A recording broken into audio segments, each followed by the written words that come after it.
October 25. மகிமையின் தேவன். இப்போது கர்த்தர் ஆபிரகாமை நோக்கி, நீ உன் தேசத்தையும் உன் இனத்தையும் உன் தகப்பனுடைய வீட்டையும் விட்டு புறப்பட்டு நான் உனக்கு காண்பிக்கும் தேசத்துக்கு போ என்றார். ஆதியாகமம் 12ஆம் அதிகாரம் 1ஆம் வசனம். இப்போது கர்த்தர் ஆபிரகாமை நோக்கி, ஆதியாகமம் 12ஆம் அதிகாரம் 1 இது தேவன் ஆபிரகாமோடு பேசிய இரண்டாவது சந்தர்ப்பமாகும். முதலாவது கர்த்தர் மெசபத்தோமியாவில் அவனுக்கு மகிமையின் தேவனாக தரிசனமானார்.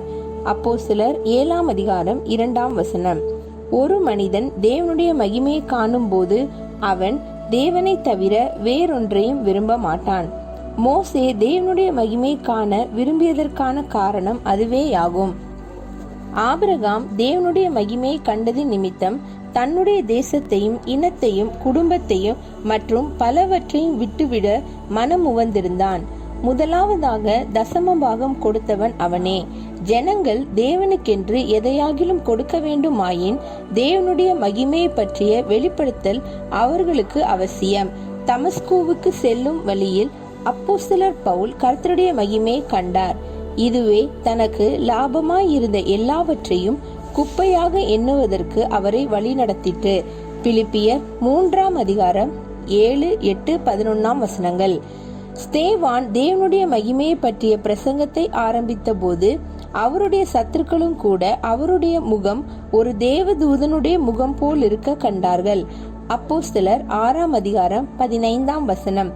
உங்களுடைய முகம், அதாவது இருதயம் மாற்றப்படும் போது தேவனுடைய மகிமையை பற்றி மட்டுமே உங்களால் பேச முடியும்.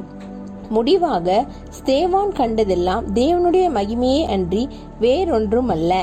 அப்போஸ்தலர் 7ஆம் அதிகாரம் 55ஆம் வசனம். தன்னை கல்லெறிவதற்காக நின்று கொண்டிருந்த கொலைபாதகர்களை அவர் காணவில்லை என்பது எவ்வளவு ஆச்சரியமாக உள்ளது. நீங்கள் தேவனை குறித்து உணர்வுள்ளவர்களாக இருக்கும்போது தேவனை பற்றி மட்டுமே நினைவுள்ளவர்களாய் தேவ மகிமையில் ஆழ்ந்திருக்கும் போது நீங்கள் உங்களை பற்றிய நினைவுள்ளவர்களாகவோ சுய உணர்வுள்ளவர்களாகவோ அல்லது உலகத்தை குறித்த உணர்வுள்ளவர்களாகவோ உங்களை சுற்றிலும் இருப்பவைகளை குறித்து சிந்தித்து கொண்டிருக்கிறவர்களாகவோ அதன் பின்னர் ஒருபோதும் இருப்பதில்லை என்பதை இது தெளிவாக நிரூபிக்கிறது. ஸ்தேவான் தேவ மகிமையை குறித்த தன்னுடைய பிரசங்கத்தை முடித்த போது தேவ மகிமையை கண்டு கொண்டே மகிமைக்குள் பிரவேசித்தார்.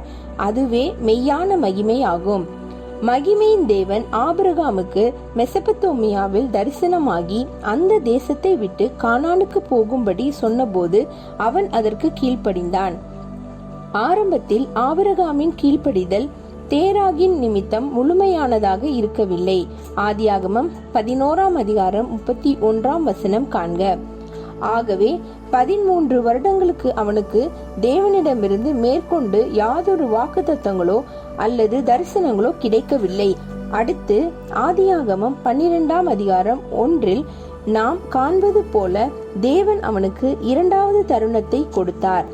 ஒருவேளை நீங்கள் பரிசுத்த ஆவியை பெற்றுக்கொண்ட நாளிலோ அல்லது தேவனின் விசேஷமான சந்திப்பை பெற்ற ஒரு நாளிலோ மகிமையின் தேவன் உங்களுக்கு தரிசனமாகி கானானுக்கு தேவனுடைய மிக சிறந்ததை அடைந்து கொள்ளும்படி உங்களை அழைத்திருக்க கூடும்.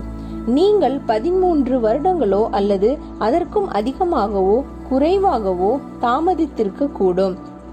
ஆரானிலிருந்து ஆபிரகாமை போல தேவனிடமிருந்து மேற்கொண்டு வாக்குத்தத்தங்களோ அல்லது சந்திப்புகளோ கிடைக்க பெறாமல் நீங்கள் ஆரானில் இருக்கக்கூடும். ஒருவேளை இப்போது நீங்கள் இதை வாசித்து கொண்டிருக்கும் போதே கர்த்தர் உங்களுக்கு இரண்டாவது ஒரு தருணத்தை அளிக்கிறார். மகிமையின் தேவனை பற்றிய உங்கள் தரிசனம் இன்று புதுப்பிக்கப்படுவதாக.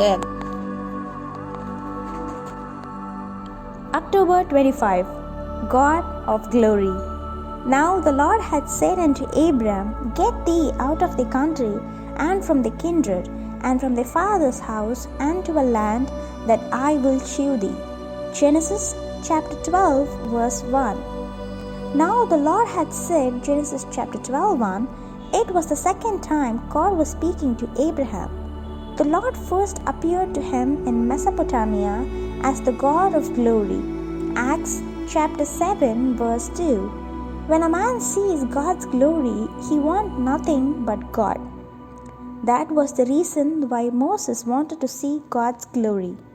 Since Abraham saw God's glory, he was willing to give up his country, his kindred, his family, etc. He was the first one to give tithes.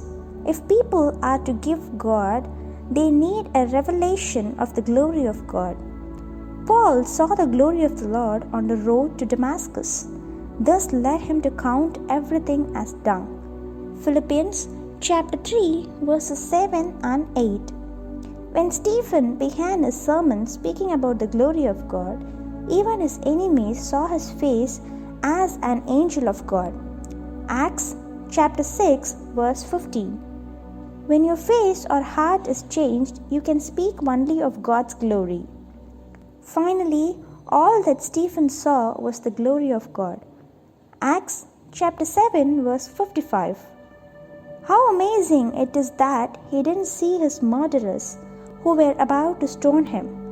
This clearly proves that when you are God conscious, thinking only of God and lost in the glory of God, you are no more self-conscious, thinking about yourself, or world-conscious, thinking about what is around you. As Stephen finished his message on glory, seeing glory, he entered into glory that indeed is glory.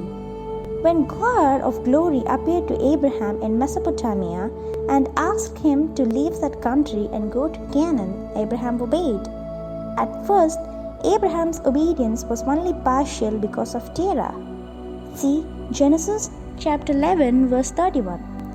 So for 15 years there were no further promises or visions of God.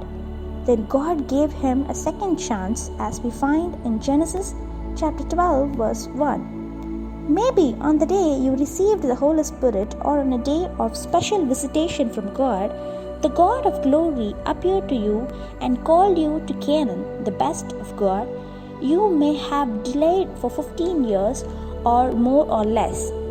Like Abraham in Haran, without any further promises or visitations from God, you may be in Haran. Maybe now, even as you are reading this, the Lord is giving you a second chance. Let your vision of the God of glory be renewed today.